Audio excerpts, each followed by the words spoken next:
So in this video we're going to take a look at one of the biggest markets in the world, if not the biggest, the foreign exchange market. Lots of talk around about possible crisis in the Eurozone, quantitative easing in the US and the UK, so lots of focus on currency markets in general.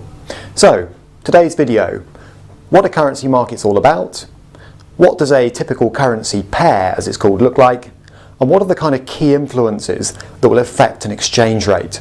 So if you're looking to trade currencies, maybe using something like a spread bet, how would you decide whether a currency is likely to rise or fall? Okay, so key features of the foreign exchange markets, also known as Forex, not surprisingly. Lots of jargon around in this market, and that puts people off, but it shouldn't. Okay, so key features. Number one, this is a 24-hour market. Currencies are traded all around the world, and it is, as I say, one of the biggest, if not the biggest markets in the world. The daily volume or turnover, many times that of something like the equity market, for example. So 24-hour currencies are traded around the world. Big financial centres include New York, Tokyo and London. It's a very liquid market. There's another piece of jargon. Liquidity is good. What that means is that for most of the so-called major currencies, and that's a group that includes the US dollar, sterling, the euro, you can get in and out very quickly. Other features. It's not a place for widows and orphans. It's fast. What that means is exchange rates can react very quickly to key pieces of data, and we'll look at one or two of those in a moment. So if you get into the foreign exchange market, make sure you think straight away about how you're going to limit the damage if a trade goes wrong. Maybe using something like a stop loss if you're considering spread betting, for example. And finally, unlike, say, trading shares, it's known as a zero-sum game. What I mean by that is if I go out and buy UK food retailers, I could buy Tesco rather than Sainsbury's. But actually both of those could rise together. I'll still make some money. They could both fall together too. In the currency world it's a bit different. If I decide to bet on sterling, I'm betting on sterling against something else, say the US dollar. Now the point is, one of those will rise and one of them will fall. So in that sense it's zero sum. So in other words, with currencies you've always got to decide what you're betting against as well as what you're betting for. I don't need to do that with shares. I just say I'm buying Tesco and hoping Tesco goes up. But in the currency markets you're always trading pairs of currencies. So as one rises, another falls, and so on.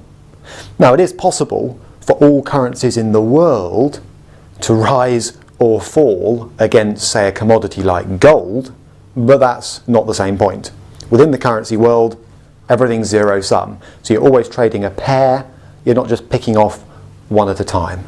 And that's something to bear in mind when you trade currencies. If you're bullish about sterling, you are presumably bearish about something else, the euro, for example. Okay, so let's take a look at how a typical foreign exchange quote works. It's a little bit fiddly. It's not quite as straightforward as, say, Tesco's shares, but it's not too bad. So first of all, what are these currency pairs I'm talking about?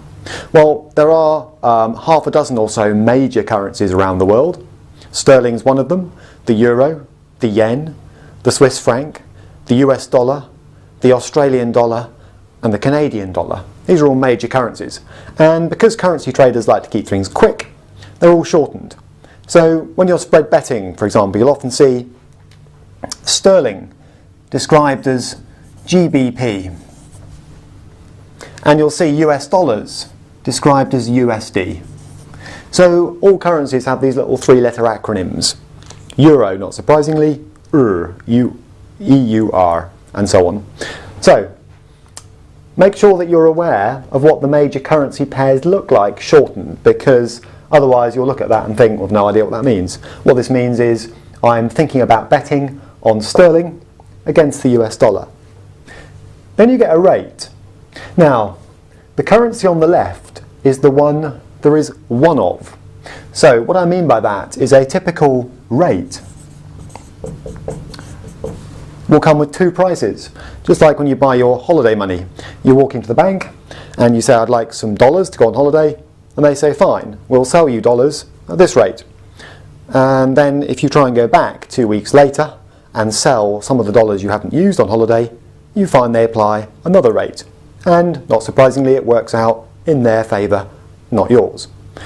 Currency markets, not surprisingly, use the same principle across the board. So when you're buying and selling currencies, be aware that the rate will be split into two. There'll be a bid rate and there'll be an offer rate. So what this comes down to is you need to think, am I trying to basically buy the currency in question or sell it? Or am I betting on sterling appreciating or depreciating?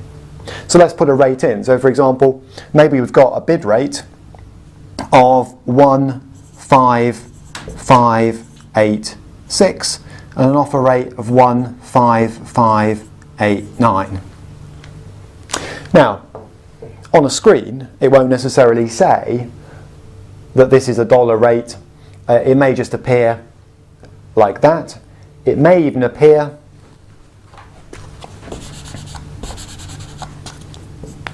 like that. But everybody knows that this is a currency quote.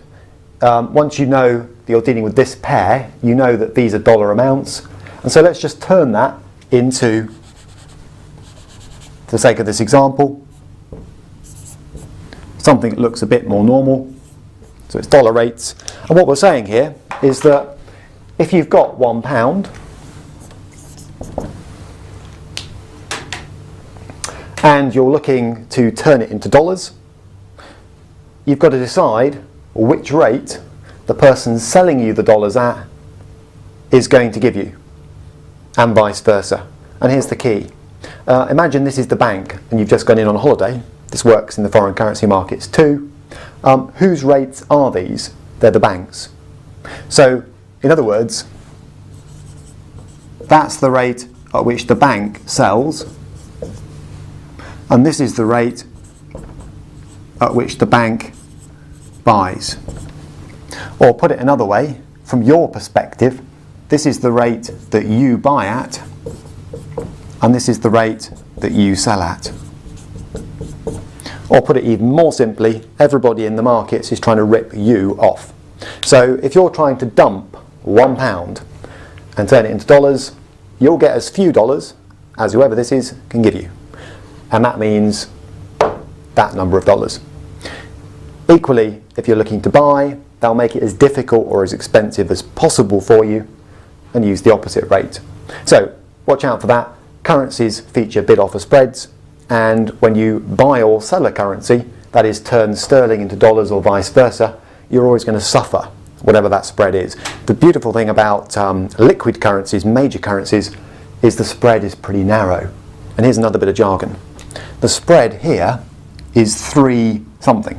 So 86 plays 89. That's a very small proportion of $1, 0.0001 if you like, of the dollar.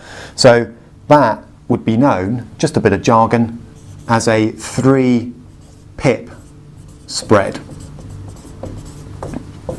That's not particularly important, it's just a piece of market jargon, but it just says, well look, the gap between the buy rate and the sell rate, if you like, is 3 pips, and a pip is the smallest movement in a currency recognised by someone trading it. And in reality it can go below that actually on spread betting sites, for example, but here we're saying the smallest movement recognised for trading purposes is 0.0001 of a dollar. And the price you pay for buying and selling immediately is 3 of those. Okay, the less liquid the currency, the wider that spread will tend to be. Right, what influences that rate?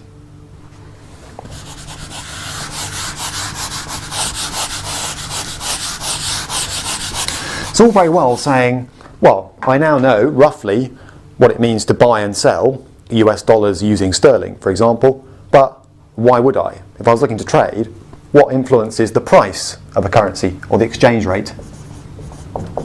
And the answer is there are many factors. So what are the influences on a currency pair? So for example, that last one, what's going to change that rate from say 155 something to either 190 something or 125? What's going to move that around? What's going to make sterling strengthen, rise, or the dollar weaken, fall, or vice versa? Now, the answer is complicated. You can write an economics degree on this stuff, but there are some key influences. We can break it down. Number one, trade. Or you could even say trade balances. Okay, countries trade with each other and they build up trade surpluses or deficits. To cut to the chase on this one, if lots of people want to buy American stuff, they need dollars to pay for it. So demand for a country's goods and services will tend to drive demand for its currency as well. And that tends to suggest that a successful economy will have a strong currency. And that's broadly speaking true. So that's one influence. Number two, interest rates.